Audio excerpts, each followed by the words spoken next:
Good evening, everyone. Welcome to tonight. Recording in progress. Good evening, everyone. Welcome to tonight's online news briefing and town hall hosted by LA County's Office of Immigrant Affairs with Ethnic Media Services and the Parse Equality Center.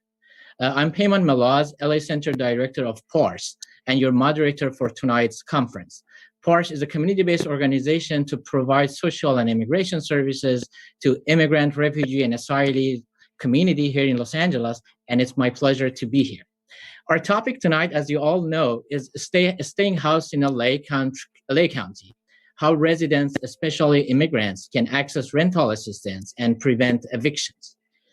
We are honored to have three experts speak to us and take our questions.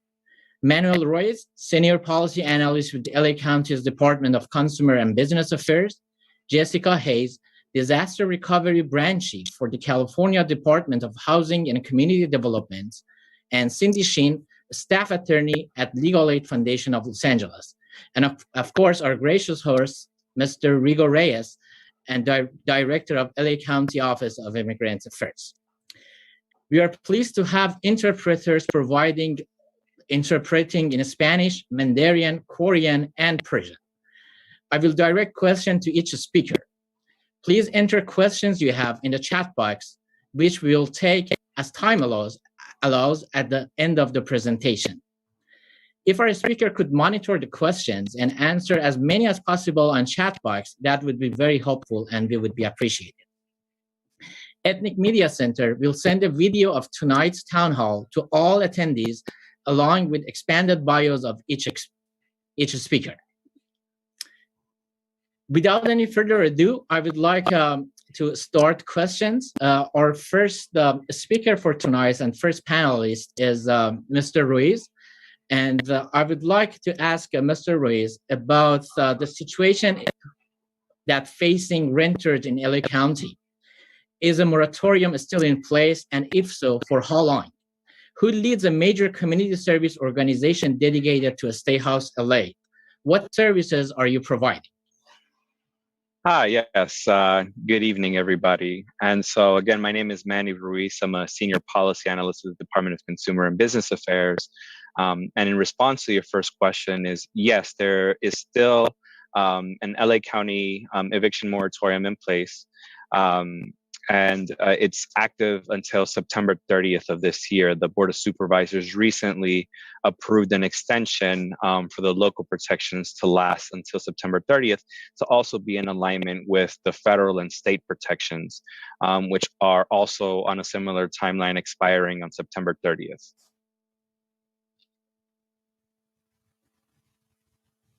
Thank you, Manny.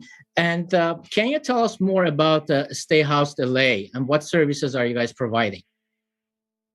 Sure. So Stay House LA County is a unique partnership between the County of Los Angeles Department of Consumer and Business Affairs, various tenant-led community organizations, legal service providers that are coming together to provide tenants with the information, services, resources, and support that they need in order for them to exercise their rights and remain in their homes if they're facing the potential of eviction due to some type of financial hardship during the pandemic or any type of dispute they might be having with their landlord.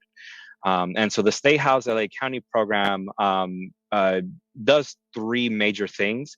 One, it provides public information and awareness about tenant rights and resources through digital media advertisements, stories on different media broadcasting channels, different types of media platforms, such as the one that we're utilizing today. Also through Facebook, Instagram, Twitter, making sure that people are aware of, again, the resources and the rights that they have. The second thing that the program provides is targeted outreach and education to tenants. And so we engage with hundreds of thousands of tenants through Know Your Rights workshops that are done virtually, direct phone calls and text messages and emails to directly connect them with the service providers, community-based organizations, legal service providers that can guide them and provide them the resources they needed to stay at home. The third major area of services that Stay Housed assists people with is in the provision of limited and full scope legal representation and short-term rental assistance. And so this component of the program is targeted towards low-income families that make up to 50% of the area median income, which for a family of 4 in LA County is about $54,000 a year. To ensure that if a tenant has received some type of a legal notice to vacate the property or are undergoing a formal eviction process, they have an attorney to help represent them in court or to help resolve whatever issue they're having with their landlord outside of court. And as I mentioned, there is a component of the program that deals with short-term rental assistance, which could be provided to a household so that they can remain in the property if they're, going through some type of a settlement through court with the assistance of their attorney. That looks like either $7,500 or 3 months of financial assistance, and that can be used for rental payments in addition to utilities and any other relocation costs they may undergo while receiving services under the program.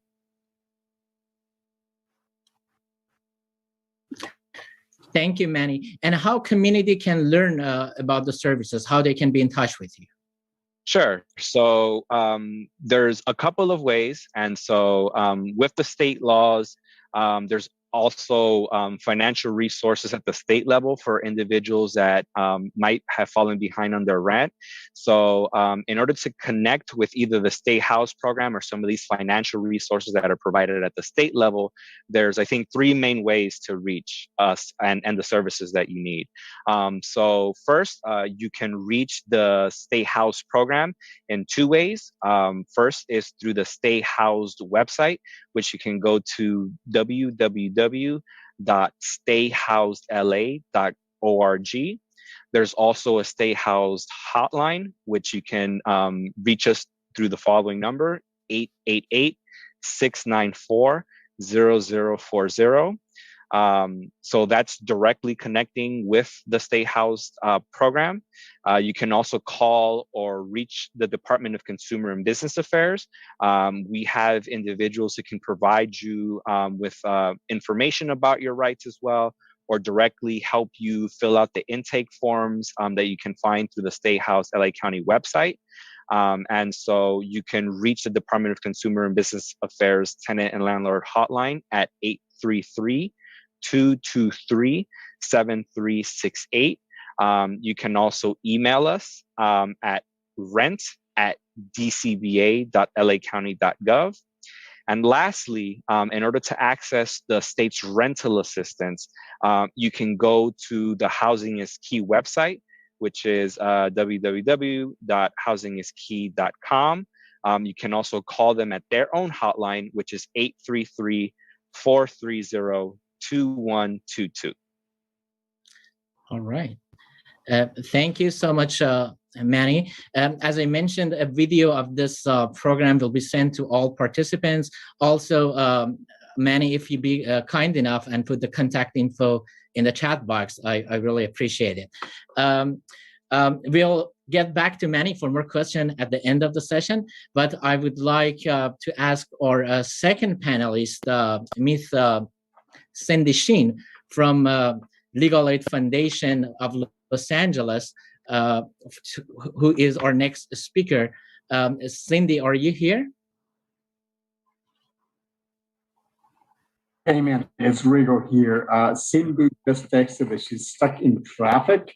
So if you don't mind switching the speakers, skip her, and then we can come back to her as soon as she signs up. She just texted us a second ago.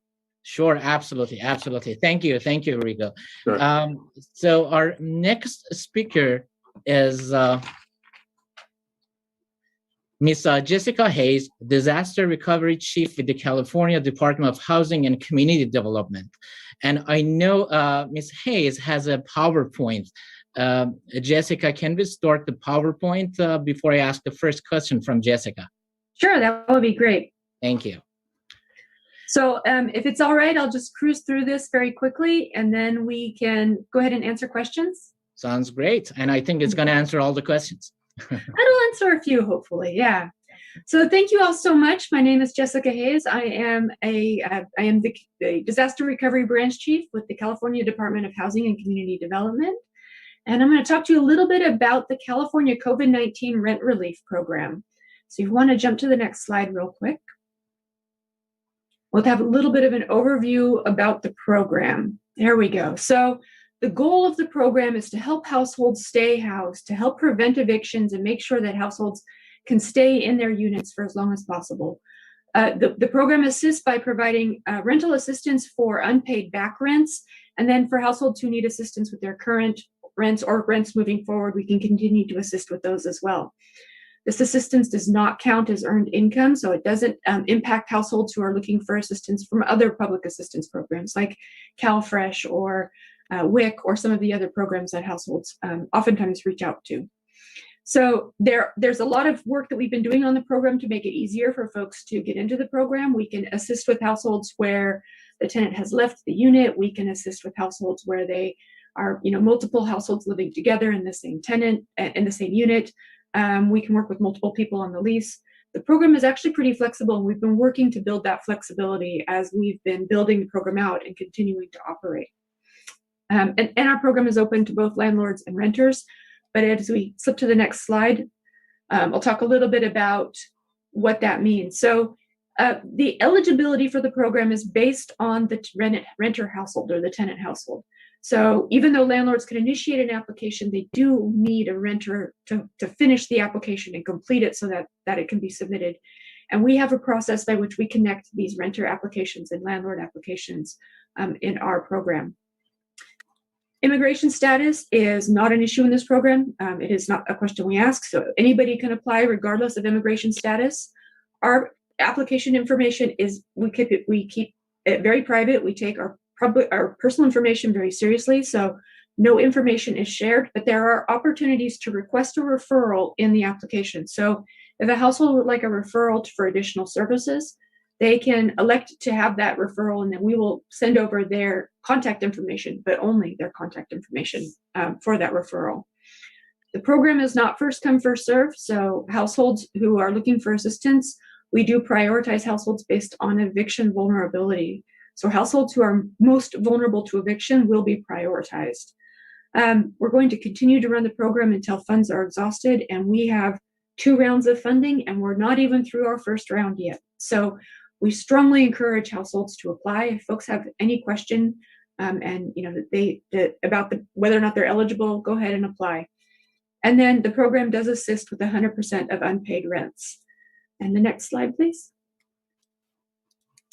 So eligibility, household would need to be impacted by COVID-19. I think pretty much everyone's been impacted by COVID-19. So, that's a pretty low barrier. There's a checkbox as to how it's impacted them, and they can check more than one box.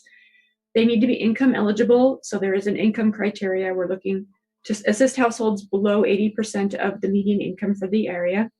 They need to have some form of unpaid rents or utilities, or be unable to currently pay rents or utilities.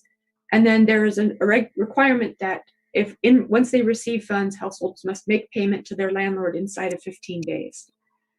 A landlord really just needs to have a renter who is behind on rent and have that renter qualify for the program in terms of eligibility. So we're really looking to make sure that this program is available to as many people as possible. Next slide. A little bit about the extended eviction protection. So I know that this was discussed earlier, and just going to give a little bit of additional generic information about that. So the eviction protections at the state level have been extended through September 30th of 2021. There's an actual ability to extend those protections by participating in the rental assistance program.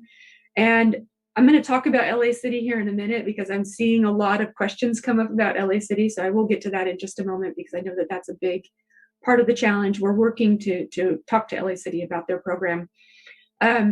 But there will be more information about how the eviction protections are working and how eviction protections will be used. And then we're working to put together some materials to help make the process transparent for folks who may be faced with an eviction notice, or who may be faced with an unlawful detainer, to help them understand how they can interface with the program for assistance so that they don't go into an eviction proceeding with unpaid debt.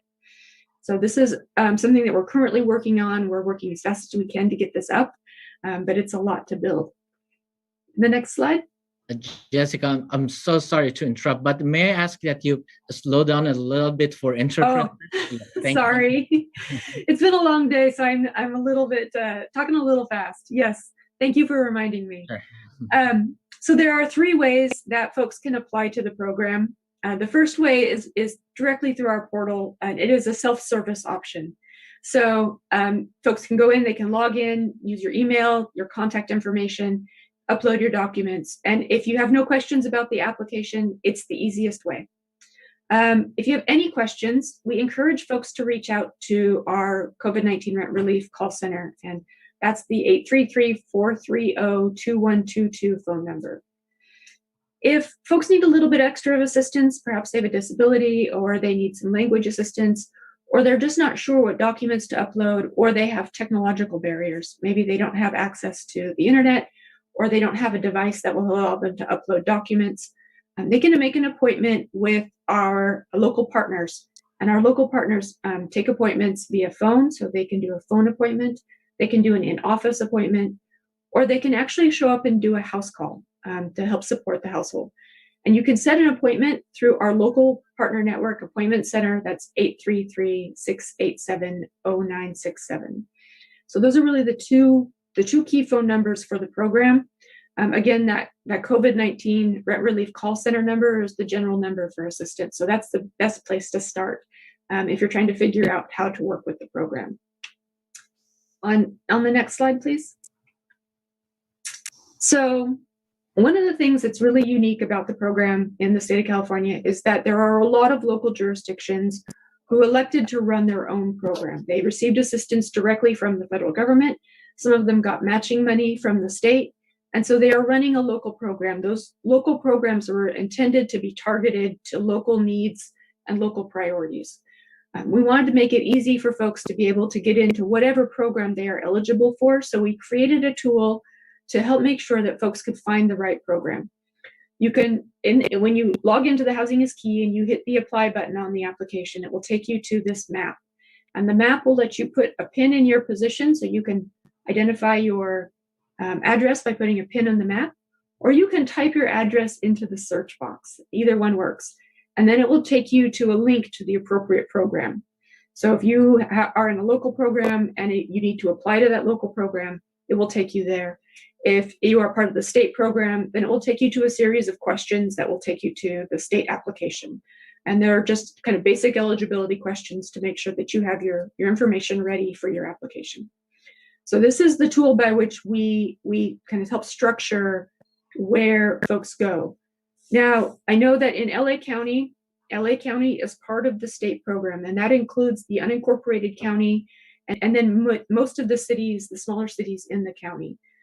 The city of LA is running their own program. They are running a program that was targeted for the city. And we recognize that their program has been closed for a little while now. They have not been accepting new applications.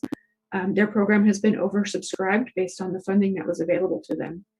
So, as I mentioned, we're still working with our first round of funding. We're working to get that second round up and running.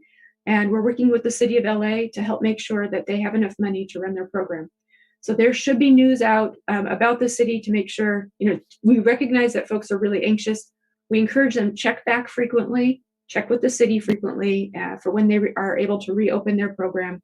And hopefully we'll be able to assist a lot more people and really make sure that we are able to protect folks in the city of LA as well as in the county moving into the end of the eviction protections.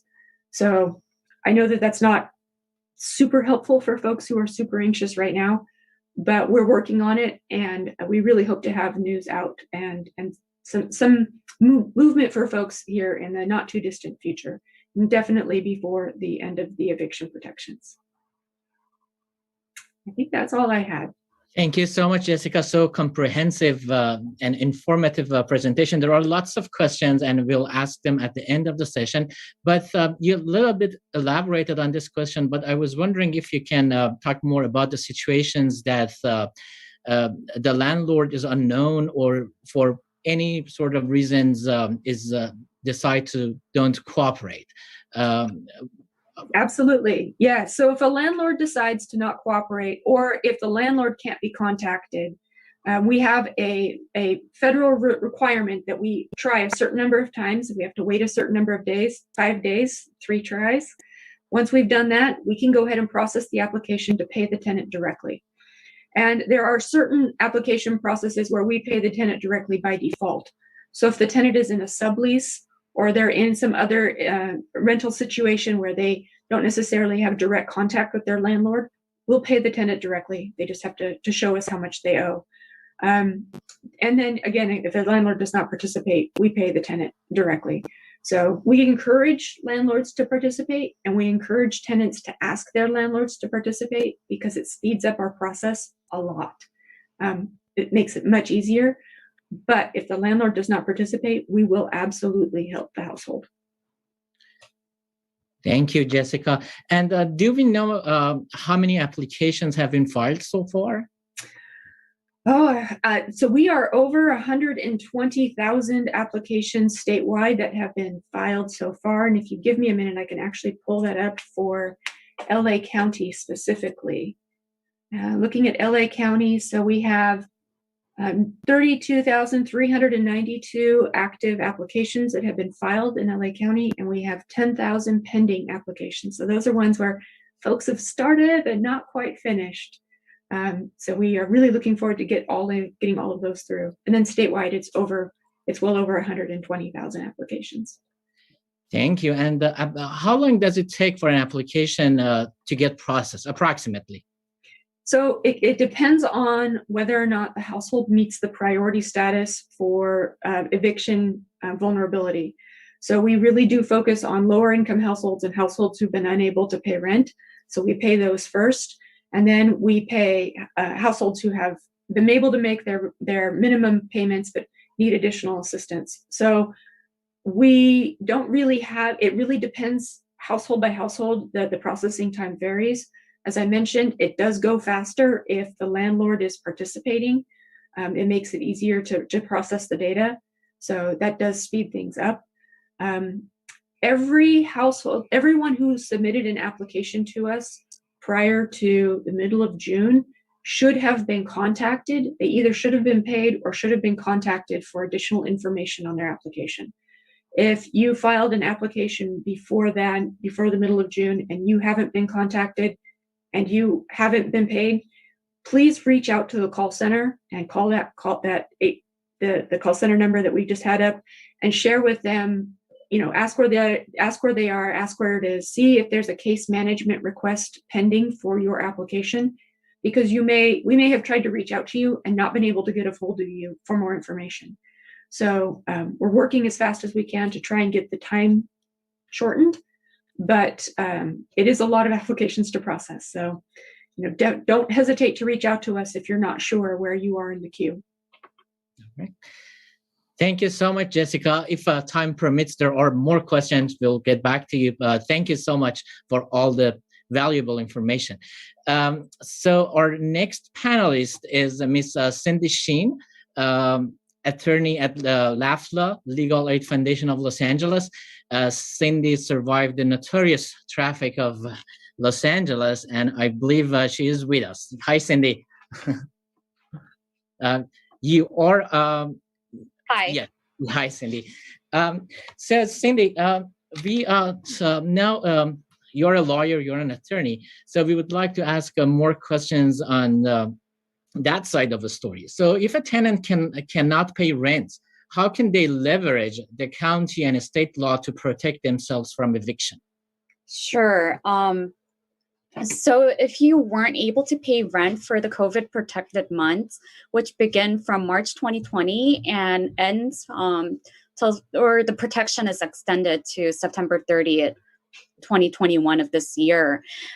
If you have any unpaid rent for this period of time, you can submit a COVID-19 impact declaration to your landlord, and a copy of that declaration can be found on our Stay House LA website.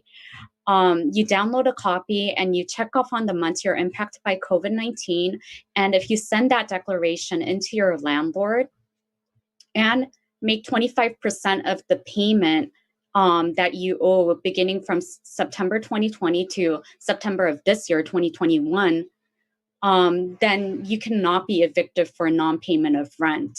So that's to protect you and to allow the tenants to remain housed during this difficult time. That's one way to leverage the law.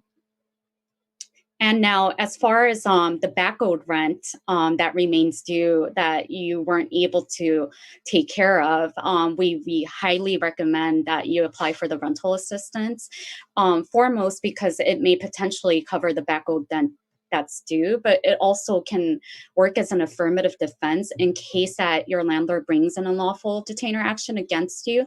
Then until that rental application is either denied or the funds are released, we can stay any eviction actions that are brought for non-payment of rent. And I know that's a lot of information that I just gave to you.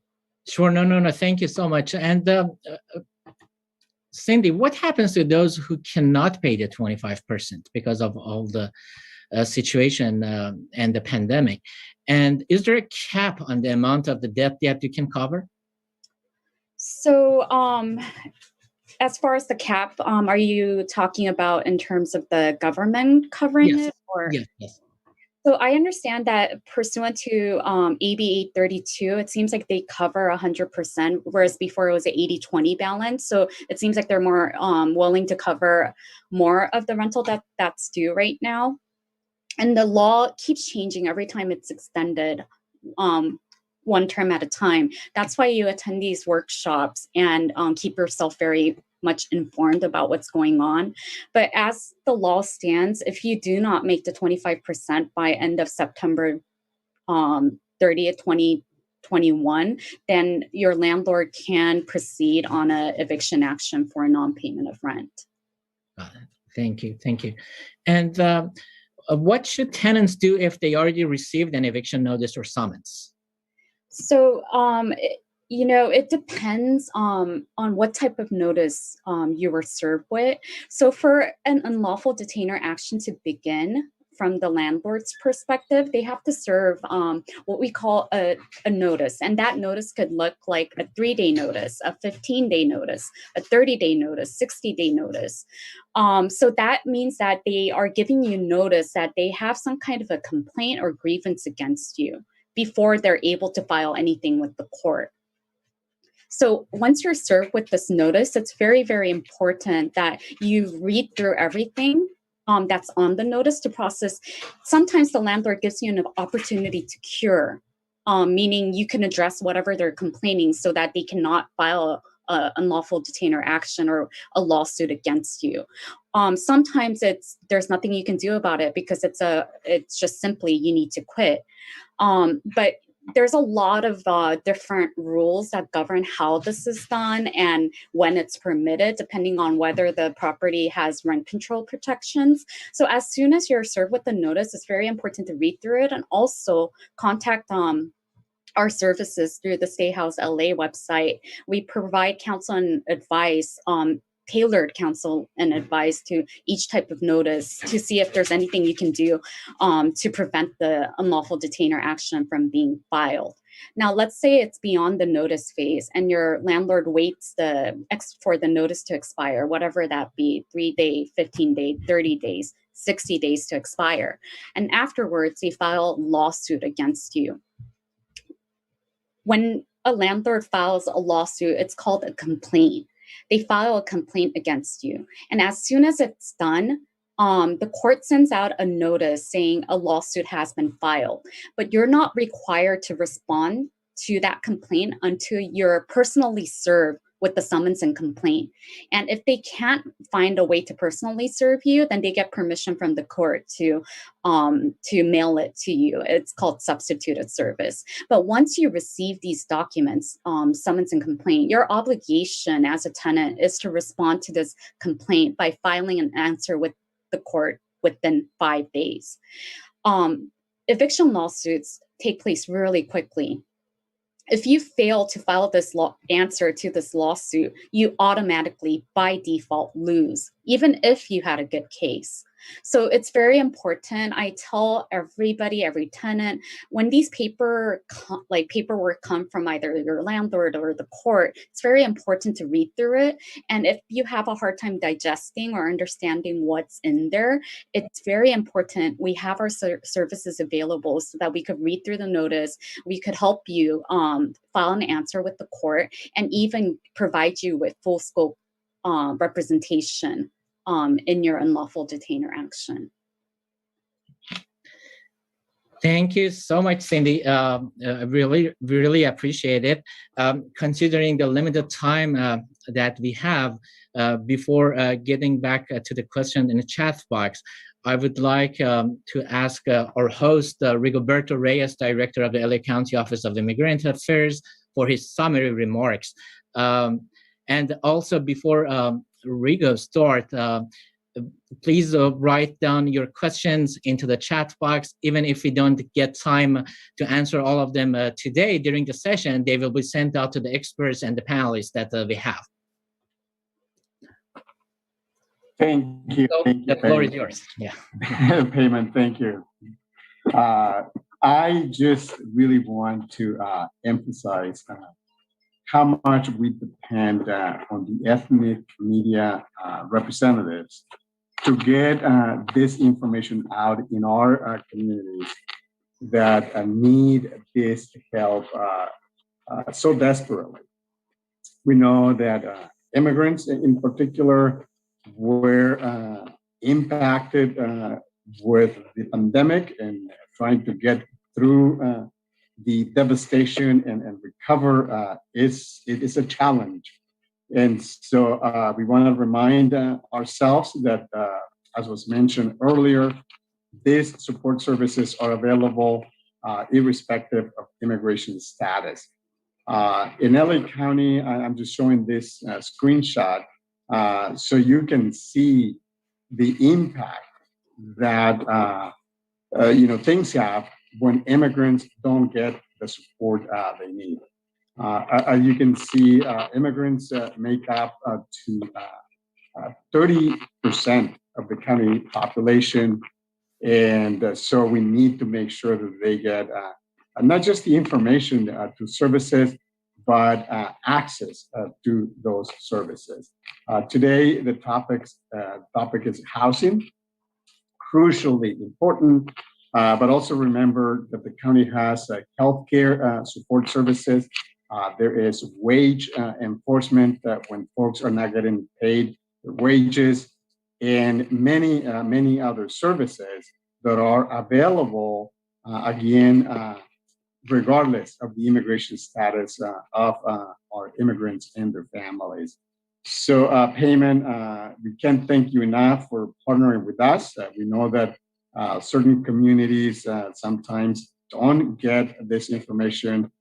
Ethnic media services, Sandy, we can appreciate you enough for getting us the support we need to get this information into our communities. So I'm not going to take any more time. I'm going to get this back to you, Peyman, so we can use the remaining time to answer some of the questions that are just spot on, and it's just a testament to the fact that this information is so much needed and that we need to do more of this. Back to you, Peyman. Thank you so much, Rigo. Thank you so much for your kind words. Actually, I have a quick question for you, Rigo. Are we anticipating a wave of evictions after the moratorium ends in September?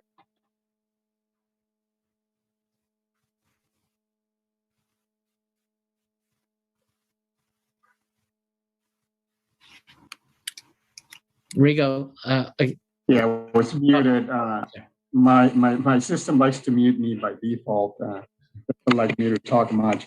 I'm going to defer that payment to Manny, since he is the utmost expert when it comes to writing even some of these extensions. Manny, are you still on? Would you like to take that on? Sure. So yes, I think all things are indicating that we will definitely see a large surge of unlawful detainer action once all the temporary eviction protections are lifted. It's hard to say the extent of the number of unlawful detainer cases that we will see filed. I think the action that the federal government and the state government have taken recently to provide rental relief will definitely help mitigate some of these issues, and will definitely have a positive impact in lowering the number of folks that have outstanding back rent owed.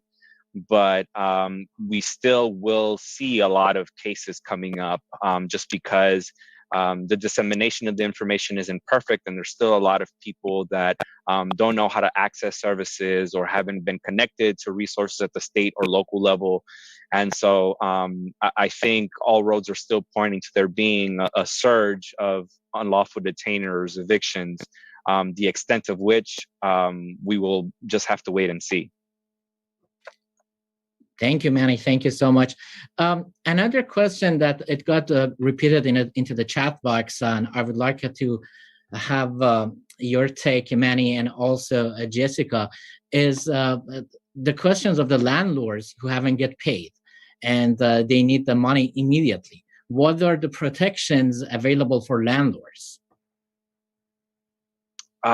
So I don't think I can speak to protections that landlords have. I think landlords can also access resources at the state level. Part of the state's rental assistance program is one of the major provisions is that landlords can directly apply for that assistance, just similarly to how tenants can. And so that is a resource they can access directly if they're facing financial hardships due to their tenants not being able to pay.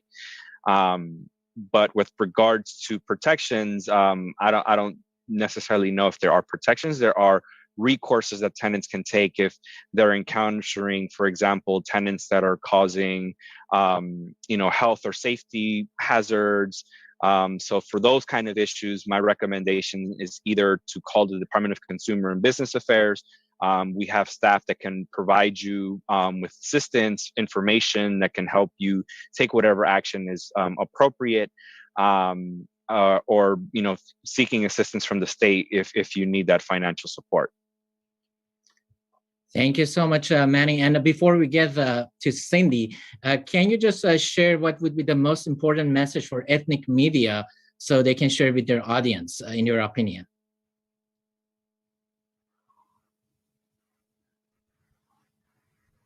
Manny, you're mute. Sorry, could you repeat that question one more time? Sure, absolutely. Can you share us about the most important message that you think ethnic media can share with their community at this time? Sure. I think one of the big things is I think there might be a lot of hesitation for some of the communities that ethnic media reaches out to in terms of accessing resources, always with this fear or trepidation of reaching out to government. One of the important things to mention is a lot of these services, this financial assistance, this legal assistance, is available to individuals regardless of their immigration status. I think that's an important point to make, is that there shouldn't be a fear that if individuals try to access these services, that there are barriers to accessing them, or that they might impact their immigration status if they seek permanent residency or anything else. These resources are broadly available, and we're encouraging everybody to reach out and to connect with the various means of accessing these resources, whether it be the Department of Consumer and Business Affairs, the State House Program, or the state's Housing is Key program. Important thing is in disseminating the information, dispelling some of these fears or myths, and providing direct connections to how they can get in touch with us. Thank you. Thank you so much, Manny. Jessica, I noticed that in a chat box, you mentioned that some of the obstacles that you're aware of, that people don't get access to these resources. Can you elaborate on that, and also to share what ethnic media and community-based organization can do in that regards? Absolutely. So I think some of the obstacles that we've encountered is, first, that folks just don't know about the program. We've been doing a lot of media and outreach, but it's hard sometimes to reach out to folks who may participate in maybe more specific circles of information, and they may not hear our messaging, or they may not get our messaging. So, we really need as much help as possible promoting the message about the program to let folks know it's available. I think the next thing is that a lot of folks assume that they are not eligible, and that makes it really difficult for us to help them. We can use a lot of different criteria in determining eligibility. So, if a household made too much money in 2020, but they aren't making that much money in 2021, they can use 2021 income. And if the reverse is true, we can help them that way too. So the program is really flexible. So we don't want people to assume that they're ineligible. Come into the program and let us work with you on it. And then I know that a lot of folks are concerned about reaching out to the government or participating in government assistance. This program does not trigger the public charge challenge there. So, we do not have any restrictions about immigration status. We really want folks to feel comfortable coming into the program. We take their privacy very seriously, and we're really just here to help make sure they stay housed. So I think those are some of the things that we really rely on our media partners to help share, so that folks understand that this program is available to them, and so they can come to us. Thank you so much, Jessica. And the final question for Cindy. Cindy, can you also share with us that how community-based organization and ethnic media can help and raising awareness within the community about all of the legal helps that are available to them in this difficult time? Sure. I know a lot of the times in the beginning when we launched the program, we didn't have as many calls coming in, and I feel like the word is getting out that we're available to provide legal services. And it's a very interesting time where even applying for the rental assistance is connected to how it affects your case if a lawsuit is brought. So we're trying to help as many clients as possible in terms of providing legal advice so that they can navigate through these difficult times. Stay House LA offers interpreters in every language possible if they need help seeking legal counsel. And that includes for undocumented residents as well. So we really highly encourage to let your friends know that legal assistance is available, or your family, by word of mouth, posting on social media, what you can do to help spread the news, because we really, really want to help everyone in LA County as much as possible. Thank you, everyone. Thank you for this great informative panel, and I hope that we can do it again. I would especially like to thank Director of the LA County Office of Immigrant Affairs, Mr. Reyes, and also Ethnic Media Services for all of their help. And thank you so much. Have a great evening, and I hope that we can do this again. Bye, everyone.